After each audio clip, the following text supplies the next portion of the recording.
지난 7일이죠. 광주시가 이 복합 쇼핑몰과 관련해서 사업 제안서 접수를 밝히면서 이게 본격화되기 시작을 했습니다. 지금 유치 가이드라인도 공개가 됐는데 어떻게 보셨나요?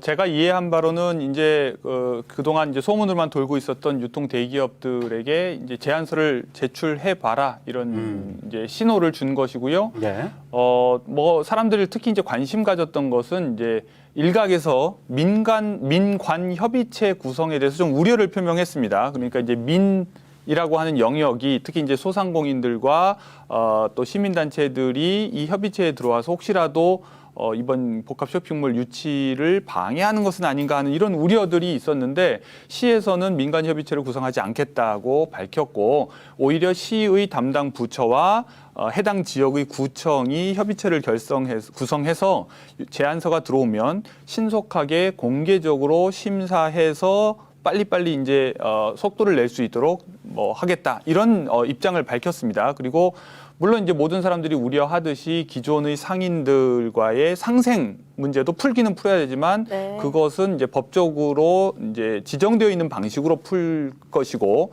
민간 협의체와 같은 방식으로 애초에 처음부터 모든 사람이 참여하는 방식으로 하지는 않겠다. 어느 정도 이제 복합 쇼핑몰 유치와 관련해서는 시의 입장은 분명한 것 같습니다. 기왕 할 거 크게 하자, 제대로 하자, 잘 하자. 그런데 이제 문제는 이것이 이제 대통령 공약 사항이었는데 네. 정작 중앙 정부가 이것을 위해서 크게 뭘 해줄 것 같은 어떤 분위기는 보이지 않습니다. 네. 우리가 이제 기억하시겠지만 그때도 이것이 어떻게 대통령 공약 사항이냐, 시장, 구청장들의 공약 사항이면 몰라도 이런 얘기가 있었듯이 네네.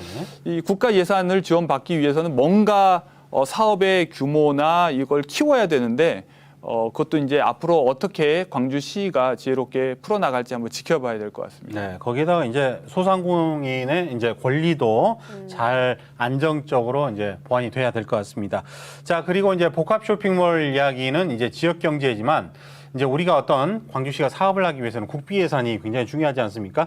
얼마 전에 화제가 됐던 게 강기정 시장이 취임 이후 역대급 국비 확보다 이런 뉴스가 나왔어요. 어떻게 평가하고 계십니까? 일단 3조 2,397억 원이라는 굉장히 큰 숫자입니다. 네. 이미 이제 3조를 넘긴 것은 처음은 아니지만 지난해 예산보다도 이제 3.2% 그러니까 3%가 증가했다고 하고요. 네.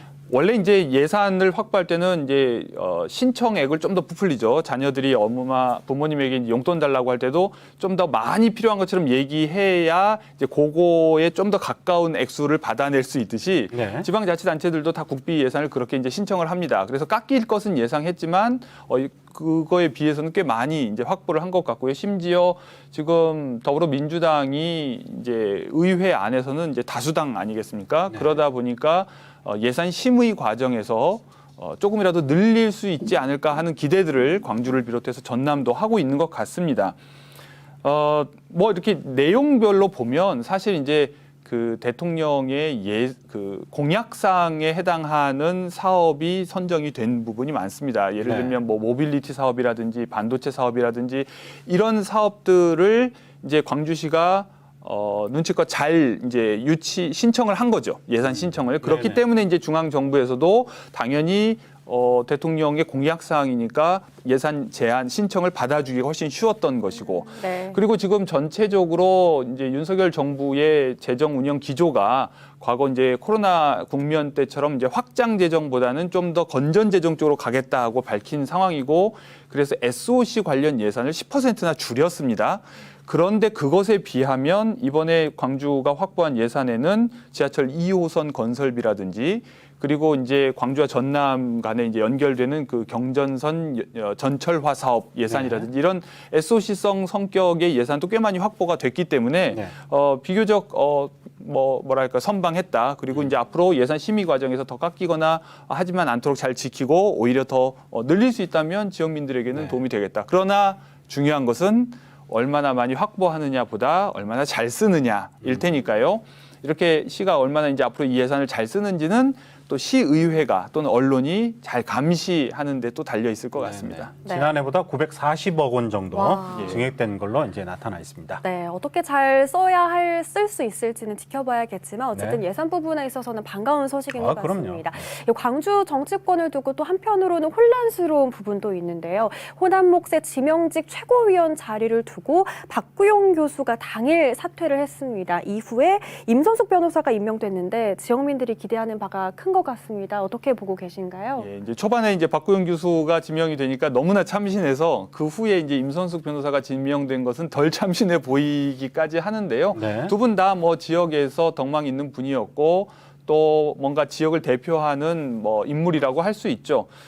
임선숙 변호사는 그런 의미에서 이제 정치적으로 예전부터 뭐 여러 번 거론이 됐던 분이고요. 최근에는 특히 강기정 시장 당선된 후에 인수위원회에서 현안 대응 TF 위원장을 맡았기도 해서 이 지역을 굉장히 잘 알고 있는 분이어서 앞으로 이제 광주를 비롯한 이제 호남 지역의 어떤 문제나 현안이나 어떤 관심 사항을 민주당의 지도부에 전달하는 그런 역할들을 잘 수행하실 거라고 봅니다. 네. 그러나 또 이제 지역민들이 바라는 것은 복합적이어서 한편으로는 뭔가 이재명 대표 체제에 대해서 쓴소리를 하는 역할 해주기를 바라는 분들도 있을 테고 네. 또 다른 한편에서는 기왕 이제 시작된 대표 체제인데 잘 좀 뒷받침해주고 지원해주고 응원해주기를 바라는 사람들도 있을 것이어서 이런 다양한 지역 주민들과 당원들의 목소리를 얼마나 잘 조율해서 전달하고 또 그 안에서의 이견을 조율하느냐 거기에 따라서 이제 앞으로 이 임선숙 변호사가 정치적으로도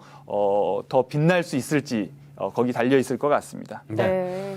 자, 이번에는 전당대회 때문에 멈췄던 광주 서구을 지역위원회 위원장 이 선출 시계가 이제 또 돌아가고 있습니다. 어김없이 등장하는 이제 후보군이 이제 법조계 예. 예, 고검장 출신을 비롯해서 약 4명 정도가 뛰고 있는 걸로 알고 있는데 좀 설명을 해 주시죠.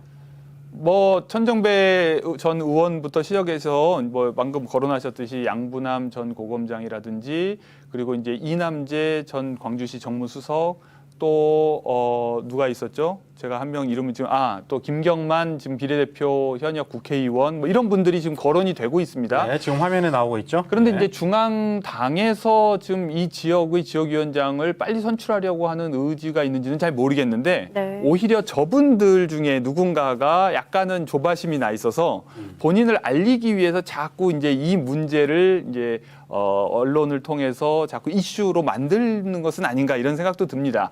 근데 이제 지역위원장이 보통 이제 현역 의원들이 맡기 때문에 또 지역위원장을 현역이 아닌 사람이 맡으면 이제 다음번 총선 때 조금이라도 후보가 되는 데에 공천을 받는 데 유리할 거라고 하는 기대가 분명히 거기엔 반영되어 있고요. 네. 그러나 이제 너무 경쟁이 치열해지다 보면 이제 중앙당 입장에서 이 문제를 어떻게 정리할지가 좀 깝깝하고 뭐 불편할 수도 있죠. 그러면 실제로 계속해서 공석으로 비워뒀다가 그냥 지역위원장 없이 나중에 이제 경선을 치를 수도 있고 그래서 이 서구을 민주당의 지역위원장이 누가 될지는 좀 열린 문제 같고요. 앞으로 얼마나 더 치열하게 싸우게 되는지 한번 지켜봐야 될 것 같습니다. 네. 네, 또 요즘 지역의 가장 큰 걱정거리 중에 하나가 바로 이 쌀값입니다. 추석 대목에도 쌀값이 정말 많이 떨어졌고요. 그러다 보니까 민주당에서는 9월 정기국회에서 이 쌀값 정상화법을 추진하겠다는 계획을 밝히기도 했거든요. 그런데 이 쌀값 사태가 매년 반복이 되고 있는데 과연 해결이 가능할까요? 이게 좀 깝깝한 문제입니다. 그러니까 오죽하면 법으로라도 해결해달라고 이제 농민들은 아우성치고 또 민주당 또는 이제 의회 차원에서 이 문제를 해결하기 위한 TF까지 이제 구성했을까 싶은데요. 네. 이제 여쭤보면 본인의 월 지출 금액 중에 생활비 지출 금액 중에 쌀값으로 나가는 돈이 더 많을까요? 커피값으로 나가는 돈이 더 많을까요? 오, 비슷할 것 같아요, 저는. 아무래도 우리가 자주 사 먹는 것 같은 커피값이지만 그래도 쌀값이 더 많이 나가지 않을까요? 그런데 이제 조사에 따르면 도시가구 월 평균 소비 지출액 중에서 쌀이 차지하는 비중이 5.5밖에 되지 않고요. 오. 커피는 7.2가 된다고 합니다. 야. 그리고 뭐 휴대폰은 훨씬 더 많다고 하는데요. 네. 그 정도로 우리의 이제 식생활에서 쌀이 차지하는 비중이 점점 줄어들다 보니까 네. 농가 입장에서는 생산을 해도 안 팔리고 그러니까 네. 가격이 자꾸 떨어지고 또 어쩌다가 풍년이라도 들면 생산이 또 많이 돼서 이제 많아지면. 가격이 너무 불안정해지는 거죠. 네. 네. 그러면 어떤 사람들은 그러면 쌀 그만 생산하면 되지 않느냐 이렇게 생각할지도 모르지만 우리가 지금 러시아 우크라이나 전쟁 때문에 밀 가격 상승하는 것을 봐서도 알다시피 이것은 동시에 안보와 관련된 문제입니다. 그러니까 이제 국가적 차원에서는 쌀 수급을 안정적으로 할 필요는 있고 그래서 농민들이 계속해서 쌀 농사를 짓도록 유도할 필요는 있지만 그것에 필요한 법적 조치를 또 마련해 주지 않으면 네. 쌀 농민들만 계속 이제 피해를 보게 되는 거죠. 네. 그래서 지금 이제 이 쌀값 정상화 TF가 적극적으로 활동해서 이제 이걸 법제화하려고 노력을 하고 있는데요. 결국 이제 초과 생산량을 선제적으로 이제 매입해서 시장에서 격리시켜 일정한 가격이 이제 유지가 되겠죠. 이걸 과연 이제 이번 정부에서 해낼 수 있을지 한번 지켜봐야 되고 또한 우리가 이제 도시에 살고 있고 직접적으로 농사를 짓고 있지는 않지만 이 문제가 남일이 아니라 국가적인 차원의 문제라는 걸 좀 인식해서 좀 응원을 해줄 필요가 있겠습니다. 왜냐하면 네. 농민들은 수도 적고 농촌을 지역구로 둔 국회의원들도 300명 중에서는 적기 때문에 국회 안에서 큰 목소리를 내기도 쉽지 않고 또 대부분의 도시에 살고 있는 주민들은 이 문제를 남일로 생각하거든요. 네. 그래서 조금은 우리가 좀 적극적으로 생각할 필요가 있어 보입니다. 네, 다양한 아이디어를 동원해서 우리가 쌀을 좀 촉진을 할 필요가 있을 것 같습니다. 예.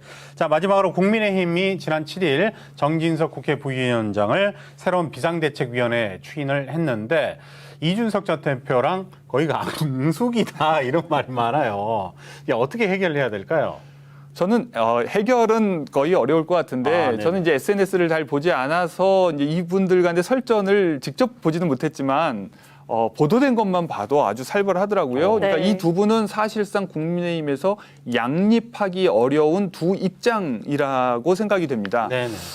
이것은 결국 이제 어느 한쪽이 이기거나 이제 반대로 져야만 이제 끝나는 싸움일 텐데 점점점 당 내에서의 입지는 국민의힘 이제 이준석 대표가 좀 더 이제 약해지는 불리해지는 그렇죠. 상황인 네네. 것 같습니다. 특히 네네. 이제 대구 경북 지역에서는 이 사태의 주된 원인이 이준석 대표에게 있다고 보는 시각이 점점 많아지고 있다고 그래요. 네. 그러나 이제 당 밖에서 보는 사람들이 앞으로 이제 국민의힘이 어떻게 되기를 바라느냐 이렇게 물어보면 뭔가 이준석 대표가 주장하는 것처럼 국민의힘이 많이 쇄신되기를 바라는 시각 또한 있는 것 같아요. 네. 그래서 이것이 한편으로는 법적 정당성도 얻어야 되는 문제고 동시에 정치적 정당성도 얻어야 되는 문제인데 정치적 정당성이라고 하는 것은 동시에 미래의 정당성이거든요. 그래서 시간이 과연 누구의 편일까?